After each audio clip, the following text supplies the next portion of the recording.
ऐसे आप लोग मेरी उम्मीद है कि आप लोग बेहतर और शानदार होंगे। तो आज की क्लास में लेकर हम क्लास 10th का जो मैथ है प्रश्नावली फर्स्ट यानी कि जो हम लोग चैप्टर फर्स्ट उसको प्रश्नावली 1.3 लेकर आए, क्योंकि इसे 1.1 1.2 और साथ में 1 ऐसे जो प्रश्नावली का जो हम लोग जो चैप्टर का जो परिचय हो काफ़ी डिटेल के एकदम तरीके से हम लोग सुंदर तरीके से हम लोग पढ़ लिए एकदम बेहतरीन तरीके से। तो जी इसमें हम लोग पढ़ने वाले हैं। आज तो देखते हैं क्या पढ़ते हैं। 1 इसमें सिद्ध करना है कि √2 √3 रूट इसमें आता है √5 √6 आता है √7 √11 कैसे सिद्ध होता है कि एक अपरिमेय संख्या। तो उसी का बात लेकर आए, उसी का एक सेशन लेकर आए कि देखते हैं क्या लिखा है। तो लिखा है मेरे दोस्त कि सिद्ध कीजिए कि √5 एक अपरिमेय संख्या है। क्लियर, यानी कहने का सेंस में ये है कि √5 क्या है, एक अपरिमेय संख्या। वो तो बिल्कुल आप लोगों को पता है कि अपरिमेय संख्या क्या होती है। p बाई क्यू के रूप में नहीं लिख सकते हैं, वो किस में हो, रूट में हो। अब रूट में होनी चाहिए लेकिन रूट से कभी बाहर नहीं निकलनी चाहिए। जो √5 है कभी रूट से बाहर नहीं निकलेगी वो तो ठीक है, लेकिन इसको कहा है कि सिद्ध कीजिए। तो चलिए सिद्ध करते हैं एकदम बेहतरीन और एकदम सिंपल तरीके से और एकदम बेटर रूल से। तो पहली बात तो हम लोग कल्पना हर एक चीज विपरीत करना चाहिए। तो कहते हैं क्या बाबू, लिखिए हम माना, क्या मेरे दोस्त, माना कि √5 एक क्या है, तो एक परिमेय संख्या। क्या मान लिए मेरे दोस्त, परिमेय संख्या। क्या है, क्लियर। मान लिए कि √5 क्या है, एक परिमेय संख्या है। तो जब कोई परिमेय संख्या होती है तो उसको हम किस में लिखते हैं मेरे दोस्त, p बाई क्यू के रूप में, यानी कि हम इसको लिखते हैं a बटा b के रूप में लिखते हैं। क्लियर, इतना समझ में आ गया होगा कि इसको a बटा b के रूप में क्यों लिखते हैं, क्योंकि परिमेय का मतलब होता है बटा में, जिसे p बाई क्यू के रूप में लिख सकते हैं, तो वही बटा में लिख दिए। अब आगे करेंगे क्योंकि यहाँ पर कुछ अपन 1 कर देंगे, इसका मल्टीप्लाई करेंगे तो √5 b हो जाएगा और इसका मल्टीप्लाई करें तो a हो जाएगा। क्लियर, यानी कि √5b = a हो गया। इतना तो समझ में आ गया हो गया कैसे हुआ ये भी पता चल गया। इसका मल्टीप्लाई इसमें और इसका मल्टीप्लाई इसमें, कुछ नहीं अपन 1 कर दिए। ठीक है, अब लिखते हैं। अतः हम लोग यहाँ पर फैक्ट लिख सकते हैं मेरे दोस्त, यहाँ पर a बटा b तो लिखे हैं लेकिन b ≠ 0। साथ में a कामा b क्या है मेरे दोस्त, तो एक क्या है, एक पूर्णांक है। क्लियर, एक पूर्णांक है जिनका क्या मेरे दोस्त, जिनका उभयनिष्ठ गुणनखंड, क्या उभयनिष्ठ गुणनखंड, गुणनखंड कितना है, गुणनखंड 1 है। क्लियर, ये बात को ध्यान दीजिएगा क्योंकि यहाँ पर लिखे हैं तो a बटा b कर दिए तो परिमेय में होता है कि q ≠ 0, तो सेम b ≠ 0 और a और b क्या है, पूर्णांक है जिनका मतलब है, जिनका हम लोग क्या हो गया बाबू, उभयनिष्ठ गुणनखंड 1 है। फिर अब लिखते हैं अतः, क्या मेरे दोस्त, अतः दोनों पक्षों का, क्या बाबू, दोनों पक्षों का क्या करने पर, वर्ग करने पर। क्या करने मेरे दोस्त, वर्ग करने पर। तब एक पक्ष हो गया, एक पक्ष हो गया √5b का होल स्क्वायर = a का स्क्वायर। जब स्क्वायर करेंगे तो ये हम लोग हो जाएगा 5b² = a²। क्लियर, तब यहीं पर एक फैक्ट बन रहा है, क्या मेरे दोस्त, यहीं पर फैक्ट बन रहा है कि जो 5b² है, क्या लिखेंगे मेरे दोस्त, अतः जो 5b² है ये 5 से क्या होगा मेरे दोस्त, 5 से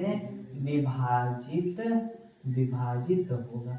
आज जब इतना फिक्स है कि जब 5b² 5 से विभाजित होगा तो ये और ये क्या आपस में बराबर है, तो हम लोग का a² भी क्या होगा, 5 से विभाजित होगा। यहाँ पर समझने वाली बात है मेरे दोस्त, क्या समझने वाली बात है कि जब 5b² 5 से विभाजित होगा तो 5b² के बराबर क्या है, a² है। ये और ये दोनों आपस में बराबर हैं, तो जब वो 5 से विभाजित होगा तो ये भी क्या होगा, 5 से विभाजित होगा।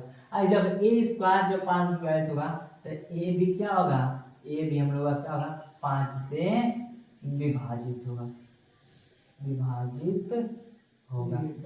क्लियर, मुझे उम्मीद है कितना समझ में आ गया होगा। अब क्या करते हैं, फिर मान लेते हैं, क्या मेरे दोस्त, मान लेते हैं, क्या मान ले, a बराबर 5c मान लेते हैं।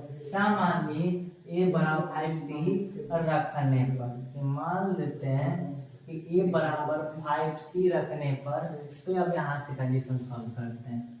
क्या हमारे दोस्त, यहाँ से कंडीशन सॉल्व करते हैं कि अब लिखे क्या आया था, हम लोग का पास आया था 5b² = a² इक्वेशन आया था।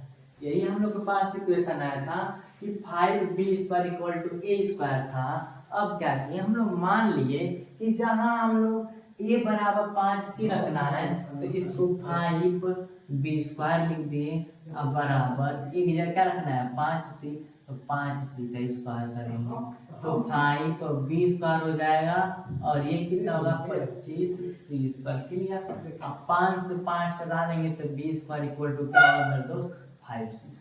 क्लियर, तो मुझे उम्मीद है कि इतना समझ आ जाएगा। अब क्या करेंगे, अब आई फैक्ट देखेंगे। सेम फैक्ट यहाँ पर आया था कि 5b² 5 से विभाजित होगा, तो उसी प्रकार यहाँ पर भी लिखेंगे। अतः क्या लिखेंगे मेरे दोस्त, अतः जो 5c² है 5 से क्या होगा 5 से विभाजित होगा। क्लियर, इसको भी लिखेंगे 5 से विभाजित होगा। आज जब 5c² 5 से विभाजित होगा तो इसी के बराबर ये भी है, तो ये भी क्या होगा विभाजित होगा, तो इसको भी लिखेंगे। तो क्या होगा मेरे दोस्त, तो b² भी क्या होगा, b² भी 5 से क्या होगा, तो ये भी क्या होगा विभाजित होगा। क्लियर, विभाजित होगा। इतना कंफर्म हो गया।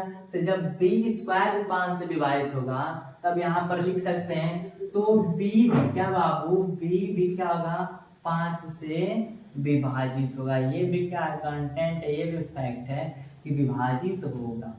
क्लियर, तब यहाँ पर देखते हैं, यहाँ पर देखेंगे तो अब आया, तब क्या लिख देंगे अतः। क्या मेरे दोस्त, यहाँ पर अतः लिख देंगे कि यहाँ पर जो a और b आया, b और c आया कि नहीं मेरे दोस्त, जब दोनों 5 से ही विभाजित हो जा रहे हैं, क्योंकि a बराबर हम लोग मानते हैं, a बराबर क्या मानते बाबू 5c, तो a और b का क्या मेरे दोस्त, a और b का उभयनिष्ठ गुणनखंड कितना हो गया, गुणनखंड कितना हो गया मेरे दोस्त 5 हो गया। क्लियर, जब उभयनिष्ठ गुणनखंड 5 हो गया तो सिंपल सी बात है कि हम लोग माने थे कि b ≠ 0, साथ मान थे कि a और b क्या है पूर्णांक है, जिनका हम लोग का उभयनिष्ठ गुणनखंड 1 है, तब तक तो ये हम लोग का अपरिमेय था। बट यहाँ पर उभयनिष्ठ गुणनखंड 5 हो गया तो हम लोग क्या लिखेंगे, अतः हमने क्या बाबू, हम लोगों की कल्पना क्या थी, कल्पना गलत थी कि √5 एक क्या है परिमेय संख्या है।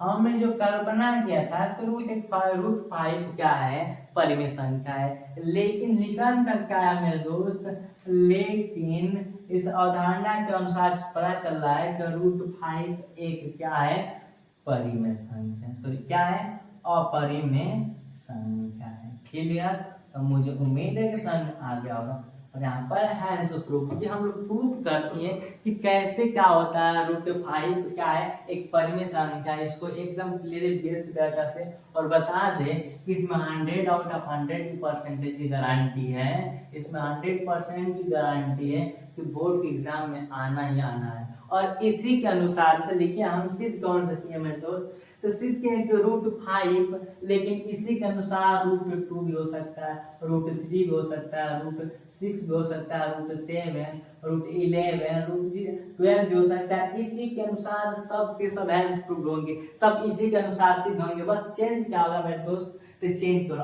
अंक होंगे और कुछ भी चेंज नहीं होगा।